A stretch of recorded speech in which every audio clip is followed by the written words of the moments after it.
네, 이렇게 간밤에 있었던 소식들 또 브리핑 통해서 체크해드렸습니다. 시장 마감 상황은 어떻게 됐을지 조금 더 자세하게 알아봅니다. 김민아 캐스터 마감 상황 전해주세요. 네, 유럽의 주요국 증시들 일제히 조정을 받으면서 시장을 마감했습니다. 미국에서의 이슈가 아직까지도 불거지고 있는 모습이 나타나고 있는 건데요. 신용평가사인 피치에서 미국의 신용 등급을 강등한 데 이어서 미국의 국채금리, 10년 만기 국채금리도 오르고 있습니다. 이러한 부분들이 시장에는 부담감으로 작용이 되고 있는 건데요. 따라서 유로스톡스 50 지수도 결국에는 전반적으로 하락하면서 0.73% 하락한 4,304포인트의 종가를 기록했습니다. 미국의 10년 만기 국채금리는 4.19% 선까지 뛰어 올랐는데요. 이는 지난달 11월에 발표했던 수치 이후에 가장 높은 수준이라고 보시면 되겠습니다. 이렇게 국채금리가 상승할 경우에는 기술주 그리고 성장주들에는 타격을 입힐 수밖에 없기 때문에 시장의 투자 심리가 많이 위축이 됐고요. 따라서 유럽의 주요국 증시도 일제히 조정을 받았다는 점 체크해 보셔야겠습니다. 네, 이어서 원유 선물 가격 흐름 살펴보겠습니다. 네, 원유 선물 가격 살펴보시면 81.73달러에 거래를 마쳤습니다. 다시 81달러 선까지 회복하는 움직임이 나타났는데요. 사우디 그리고 러시아 측에서 감산을 연장하겠다라는 소식이 불거지면서 원유 가격도 다시 반등하는 조짐을 나타냈습니다. 사우디아라비아가 하루 100만 배럴의 자발적 원유 감산을 다음 달까지 연장하겠다고 밝혔는데요. 이에 따라서 국제 유가가 반등한 것으로 분석이 되고 있습니다. 사우디는 원유 가격 하락세를 막기 위해서 현재 실시하고 있는 하루 100만 배럴의 자발적 감산을 다음 달까지 연장할 방침이라고 밝혔고요.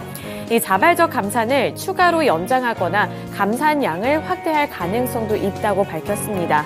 따라서 이 원유 가격도 다시 한번 80달러 선까지 반등하는 움직임이 나타났습니다. 네, 이렇게 원유 선물 가격 흐름과 유럽 증시 마감 상황 함께 전달해 드렸고요. 이어서 미국 증시 마감 상황은 SH인베스트먼트 김선영 연구원 통해서 들어보겠습니다. 네, 연구원님 안녕하세요. 네, 안녕하십니까? 네, 지속적으로 시장에 부담이 될 만한 이슈가 불거지고 있는데요. 미국 증시 마감 상황 자세하게 전달해 주시죠. 예, 미국의 신용 등급 하락 여파가 이어진 가운데 뉴욕 증시는 혼조 양상을 보였고 지수별로는 다우 지수가 0.14%, S&P 500은 0.2, 나스닥이 0.1% 하락했고 소형주 중심의 러셀 2000은 0.27%의 약세를 보였습니다.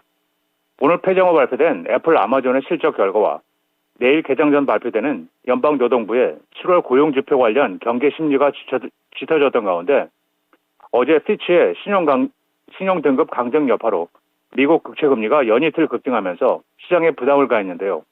장중 10년물 국채금리는 4.2%까지 급등했으며 30년물 국채금리 역시 13베이시스 포인트 급등해 4.3%에서 거래됐으며 반면 2년물 금리는 보합 수준에서 움직였는데요. 장기금리의 상승은 미래 수익의 가치를 떨어뜨리게 돼 성장주 등 기술주들에게는 부정적인 영향을 미치는 것으로 알려지고 있습니다. 많은 전문가들은 S&P 500 지수와 나스닥 지수가 최근 5개월 연속 오른 만큼 이번 강등이 투자자들의 차익 실현 계기가 될 수 있다는 분석을 내놓고 있는 상황인 가운데 오늘 업종별로는 유가 상승에 힘입어 에너지 업종이 일제히 반등한 것을 비롯해 소매, 기초 소재, IT 등이 상승했던 반면 부동산, 유틸리티, 제조업이 약세를 보였고 벤치마크인 10년 만기 국채금리는 전일 대비 크게 상승한 4.189%의 거래를 마쳤으며 달러 인덱스는 0.1%의 약세를 보였습니다. 특징 종목들을 보면 예상치를 웃돈 순이익과 매출을 발표했지만 조정 영업이익률이 당초 회사가 제시한 전망치를 밑던 여파로 결제업체 페이팔이 12.3% 폭락했고 최근에 주가 급등 이후로 증권사 시티그룹이 투자에게는 매수해서 중립으로 낮춘 데 따라 스트리밍 업체 로쿠는 2.95%의 약세를 보였습니다. 미국의 국가신용 등급이 2011년에 이어 또다시 한 단계 내려간 가운데 이번 갑작스러운 피치의 등급 강등에 대한 월가 거물들의 비난이 이어지고 있습니다. 피치 측은 미 정부와 의회의 관리 능력에 문제가 많아 불가피한 결정이었다고 주장을 하는 가운데 미국 최대 은행 JP모건 체이스의 제이미 다이먼 CEO는 이번 피치의 강등 결정이 그렇게 중요하지 않다면서 대출 금리를 비롯한 차입 비용을 결정하는 것은 신용평가사가 아니라 시장이라고 지적하면서 미군이 안정을 보장하는 일부 국가들의 신용 등급이 이제는 미국보다 높아졌다면서 이는 터무니없는 상황이라고 말하면서 미국은 여전히 세계에서 가장 번영하고 안전한 나라라고 강조했습니다. 이와 함께 세계 최대 채권 운용사 핑코의 CEO를 지냈고 현재 금융사 알리안스의 수석 경제 고문을 맡고 있는 모하메드 엘 엘리언도 피치의 강등 조치를 이해할 수 없다면서 강등 이유와 시점이 상당히 당혹스럽다며 미국의 부채가 많긴 하지만 경제가 계속 성장하고 있는 만큼 부채 위기는 문제가 되지 않을 것이라면서 금융시장 역시 이번 강등을 심각하게 보지 않는다고 주장하고 있습니다. 지난주 미국의 신규 실업상 청구 건수가 전주달에 크게 증가했습니다. 미국의 신규 실업상 청구 건수는 금융 및 기술 분야에서 기업들이 고용을 줄이면서 올 들어 증가 추세를 보여오다 6월 중순 이후 감소세로 전환한 바 있었는데요. 연방노동부에 따르면 미국의 지난주 신규 실업상 청구 건수는 22만 7천 건으로 한 주 전 대비 6천 건이 증가해 4주 만에 처음으로 증가세로 들어섰고 시장의 예상치였던 22만 5천 건을 상회했습니다. 한편 이번 지표에는 지난 주말 영업을 중단한 트럭 노조 운전사 소속 2만 2천 명의 직원을 보유하고 있는 대형 운송업체 옐로우의 해고 상황이 반영되지 않았는데요. 옐로우는 미국에서 가장 오래된 큰 트럭 회사 중 하나로 1924년 오클라호마와 텍사스에서 택시와 버스를 운행하면서 사업을 시작했으며 1951년 장거리 운송 업체로 사업을 확장했고 경쟁사를 인수하며 덩치를 키웠지만 최근 경쟁업체 USF를 인수한 이후 감당하지 못할 수준의 부채 위기에 놓인 바 있었습니다. 예상을 하회한 분기 매출 발표로 실망 매물이 출회되며 샌디에고 기반 통신 반도체 업체 퀄컴의 주가가 오늘 8.2% 급락해 118달러 70센트 거래를 마쳤습니다. 퀄컴은 이번 실적 발표에서 회계 기준 3, 4분기에 조정 기준으로 주당 1달러 87센트의 순이익을 거두며 예상치였던 1달러 81센트를 소폭 상회했지만 매출은 84억 4천만 달러로 시장 예상치 85억 달러를 믿던 점이 매물 유입으로 이어졌는데요. 스마트폰과 자동차 및 기타 스마트 기기용 프로세서를 판매하는 퀄컴의 최대 부서인 QCT는 전년 동기 대비 24%가 감소한 71억 7천만 달러의 매출을 발표한 바 있습니다. 마지막으로 내일은 노동부의 7월 비농업 부분 고용지표와 실업률이 발표되며 시장 예상은 20만 건의 고용과 3.6%의 실업률이며 플로어 코퍼레이션을 시작으로 CBOE 글로벌 마켓스, 도미니온 에너지, 어메리칸 엑셀, 시네마크, 스크립스, 와이드 오픈 웨스트, 피스커 잉크, AMC 네트워크스, 올플레인스 올 아메리칸, 엠브리지 잉크, 그리고 젠코 쇼핑 트레이딩이 지난 분기 실적을 발표합니다. 네, 이렇게 주요 일정까지 함께 들어봤습니다. 오늘 말씀 고맙습니다. 네, 감사합니다. 네, 이렇게 글로벌 증시에 이어서 국내 증시 전일장 어떻게 마감을 지었을지 현황도 함께 살펴보도록 하겠습니다. 전일 국내 증시 하락하며 거래를 마쳤습니다. 코스피는 하락을 했고요. 코스닥은 상승 마감에 성공을 했는데요. 우선 코스피 지수 같은 경우 하락 마감하긴 했지만 장 초반에 비해서는 회복하면서 아랫꼬리를 단체로 거래를 마쳤습니다. 외국인과 기관의 동반 매도세가 연출이 됐지만 개인 투자자들이 8천억 원 넘게 매수하면서 이 지수의 낙폭을 줄였다고 보시면 될 것 같은데요. 결국에 코스피 지수 2,605포인트에서 종가를 기록했습니다. 업종별로 더 자세하게 살펴보시죠. 네, 전기전자 섹터 내에서 SK하이닉스 그리고 삼성전자 엇갈린 흐름을 나타냈습니다. 삼성전자가 1.57%로 다시 한번 약세를 기록했고요. 6만 8천 원 선까지 밀려났습니다. 6만 8,800원의 종가를 기록을 했는데 장중에 장 초반에는 살짝 반등을 하면서 다시 한번 7만 원 선에 복귀하는 움직임이 나타나기도 했습니다만 결국에는 낙폭을 키워나가면서 1%대 약세로 거래를 마쳤습니다. 네, 그 다음으로 SK하이닉스 0.42% 반등하며 거래를 마쳤고요. 12만 원에 거래를 마쳤습니다. 장 중반까지만 하더라도 탄력이 둔화되는 모습이 연출이 되기도 했는데 막판에 갈수록 다시 한번 힘을 받아내는 모습이었고요. 장중의 고점은 12만 1,300원까지 다시 한번 터치해냈습니다. 이 고점 부근에서 12만 원에서 종가를 기록했다는 점도 함께 체크해 보셔야겠습니다. 네, 이어서 2차 전지 셋업체들 살펴보겠습니다. 최근에 2차 전지 셋업체들이 생각했던 것만큼 힘을 내지 못하고 있는데요.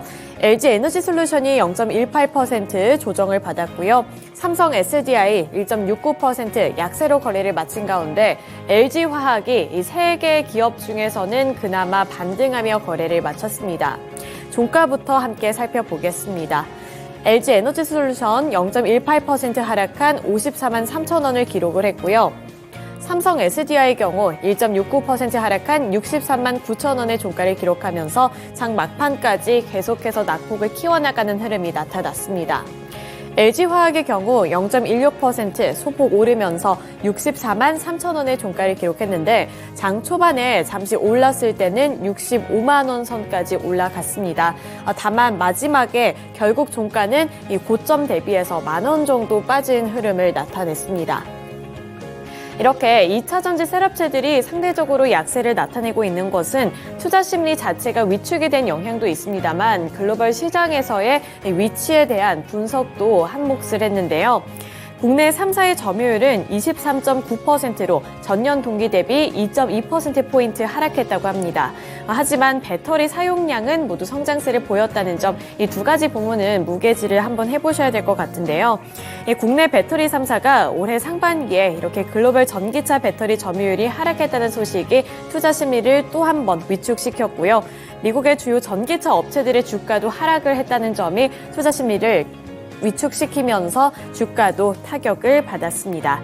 이 S&E 리서치에서는 중국 업체들이 미국의 인플레이션 감축법 규제를 우회하기 위해서 한국 업체와 함께 협업을 추진하고 발표하고 있다는 점을 짚어주면서 여기서 미국의 규제가 강화되는 것 아니냐는 우려감이 번질 수 있다는 점을 짚어드리고 있는데요. 제가 며칠 전부터 이 2차 전지 셋업체 이야기를 하면서 이 중국과 미국 간의 갈등 이야기도 전달해드린 바가 있습니다. 이러한 부분들 체크해 보시면서 앞으로의 주가 흐름도 면밀하게 파악해 보시면 좋겠습니다. 네, 이어서 다음 섹터 살펴보도록 할 텐데요. 전일 시장에서 이 성장주가 큰 그룹이라고 하면 2차 전지주들은 이렇게 타격을 받았습니다. 하지만 최근 시장에서는 제약바이오주들이 고개를 들고 있는데요. 대형주들도 일제히 올랐습니다. 삼성 바이오로직스 2.28% 강세를 나타내면서 80만 7천 원의 종가를 기록했고요. 또 셀트리온도 2.16% 상승을 했습니다. 2.16% 오른 15만 1,200원을 기록한 가운데 SK바이오사이언스도 9%대 강세를 나타냈는데요. 9.06% 상승한 8만 4,300원의 종가를 기록했습니다. 장중 고점은 8만 8천 원 선까지 올라가는 흐름이었고요. 그 밖에 유한양행도 0.96%, 한미약품이 6.62% 올랐고요. 종근당도 3.71%, 대웅이 4.68%, 일제히 강세로 거래를 마쳤습니다. 사실 제약바이오주들의 투자 심리를 개선시킬 만한 모멘텀은 여러 가지가 나왔습니다.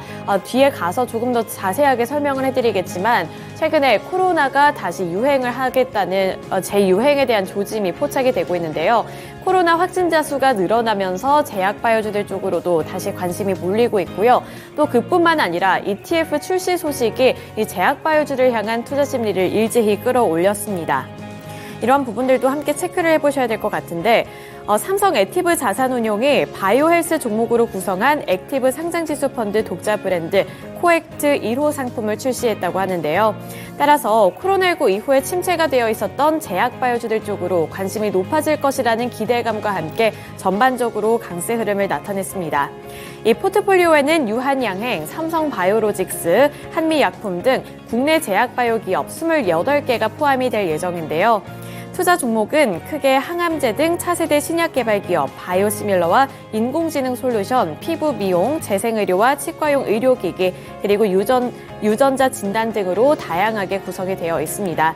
여기서 투자 비중이 가장 큰 곳은 유한양행, 삼성바이오로직스 이 두 가지 기업이 되겠고요. 그 밖에도 SK바이오팜이 6%를 차지하고 있고 또 셀트리온 헬스케어도 6%로 이 비중을 뒤따르는 모습도 나타나고 있습니다. 이러한 부분들 체크해 보시면서 주가 흐름도 함께 파악해 보시면 되겠습니다. 네, 넘어가서 코스닥 시장으로 넘어가 보겠습니다.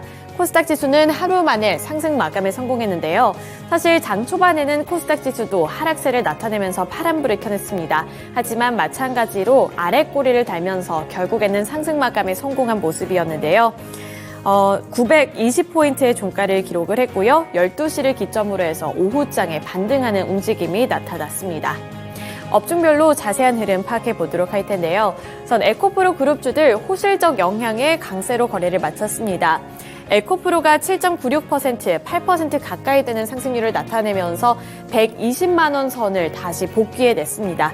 고점이 120만 7천 원이었는데 종가가 120만 7천 원으로 고점에서 마감을 했습니다. 그리고 에코프로 BM 2.5% 오른 39만 원의 종가를 기록했는데요. 장 중반까지 거의 막판까지도 지지부진한 흐름을 나타냈는데 마감 직전에 이렇게 다시 한번 급등해주는 모습이 연출이 됐습니다. 에코프로 그룹주들은 2분기 호실적을 발표하면서 이렇게 주가가 많이 올랐다고 보시면 될 것 같은데요. 지난해 2분기 연결 기준 에코프로의 매출액은 2조 172억 원으로 전년과 비교했을 때 64% 증가한 수준이었고요. 같은 기간의 영업이익은 1,703억 원으로 전년 동기 대비 0.2% 증가했습니다. 매출액과 영업이익은 전분기와 비교했을 때는 2.3% 그리고 6.6% 감소한 수준이었지만 전반적으로 봤을 때 호실적을 기록했다는 평가와 함께 지금까지 위축이 됐었던 투자 심리가 다시 한번 살아나는 모습이 연출이 됐는데요. 또 여기에 이어서 에코프로 BM도 2분기 호실적을 기록을 했습니다. 이 매출에서 전기차용 양극재 비중이 압도적으로 높았다는 점에 시장은 집중을 했는데요. 3년 전에 40% 수준이었던 점유율이 현재는 2배 이상으로 치솟았습니다. 에코프로 BM은 생산 능력을 71만 톤까지 끌어올리고 양극재 수요에도 적극적으로 대응할 방침이라고 밝혔는데요. 이러한 부분들이 일제히 투자 심리를 개선시키면서 에코프로 그룹주들 오랜만에 강한 시세를 분출했습니다. 네, 이어서 진단키트 관련주 살펴보겠습니다. 진단키트 관련 종목들 살펴보시면 어제도 빨간불을 켜냈는데요. 코로나19가 재확산되고 있다는 조짐이 포착이 되고 있습니다. 따라서 이 대표적인 진단키트 관련 종목들이 전일 시장에서는 빨간불을 켜냈는데요. SD 바이오센서, 시젠 등 휴마시스 이런 대표적인 기업들의 주가도 일제히 올랐습니다. 최근에 코로나19가 재유행한다는 점이 투자 심리를 개선시켰다는 점 핵심적인 내용으로 짚어보시면 되겠고요. 또 전 세계적으로 우리나라뿐만이 아니라 전 세계적으로 코로나 확진자 수가 다시 늘어나면서 마스크 필요성이 또 한 번 부각이 되고 있습니다. 따라서 진단키트 관련 종목들뿐만 아니라 마스크 관련 종목들도 보시다시피 이렇게 강세 흐름을 나타내줬다는 점도 체크해 보시면 되겠습니다. 네, 그리고 코스닥 시장에서도 마찬가지로 제약바이오주들 일제히 상승한 채로 거래를 마쳤는데요. 알테오젠 9.37% 올랐고요. 레고캠바이오도 9.13% 강세를 기록했습니다. HLB제약도 1.92% 상승률을 나타냈고요. 전일 시장에서 이 지노믹트리는 코로나 관련주로 함께 엮어볼 수가 있습니다. 20.48% 강세로 거래를 마쳤습니다. 네, 그리고 마지막으로 초전도체 관련 종목들 살펴보겠습니다. 전일 시장에서 이 초전도체에 대한 기대감이 지속이 되면서 이 관련주 찾기에 분주한 모습이 나타났고요. 이 초전도체와 관련되어 있는 기술력을 갖고 있는 종목들이 또 오른 가운데 전일 시장에서는 비철금속 관련 종목들까지도 함께 엮이면서 올랐습니다. 대표적인 종목들 대창과 서원 같은 경우에 강세 흐름을 나타내줬는데요. 장중에 마감가만 함께 살펴보도록 하겠습니다.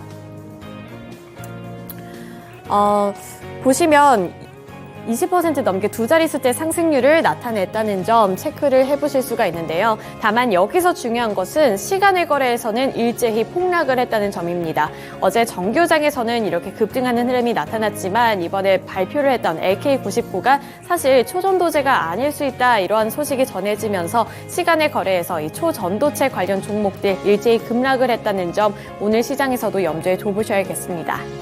네, 이렇게 코스피 시장 그리고 코스닥 시장에서의 특징주들 함께 알아봤고요. 지금까지 글로벌 증시 마감 상황이었습니다.